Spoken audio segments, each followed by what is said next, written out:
আজকের আমাদের এই অনুষ্ঠানটা হলো কি বলতো, আমাদের পাড়ার গর্ব, আমাদের পাড়ার মেয়ে, তোমাদের মামুন দিদি। কি আমাদের পাড়ার মানে সব থেকে প্রথম, এই যে এত বড় এরিয়ায়, এত বড় এলাকায় একটাই মেয়ে আমাদের প্রথম চাকরি পেল, সেটা হলো আমাদের কে, মামুন, তাই তো? তোমাদের মামুনি দিদি। তো তাকে সংবর্ধনা জানাবে কে? দেবাংশী। আমাদের পুচকি দেবাংশী প্রামাণিক। পিসিমণির হাতে দাও। সবাই হাততালি দাও। তো আমরা চাই প্রতিটা ঘরে ঘরে যেন আমাদের এইরকম রাজকন্যার জন্মগ্রহণ হয়, তাই তো?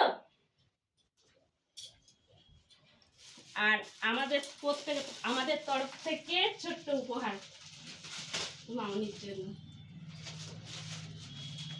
আমরা আশীর্বাদ করি মামুনি দিদি যে আশা নিয়ে, যে উদ্দেশ্য নিয়ে এই পথে এসেছে, সে যেন সফল হয়, সবার মনের কামনা পূর্ণ করে। ঠিক আছে? এই বলে আমরা সবাই মামুনি দিদি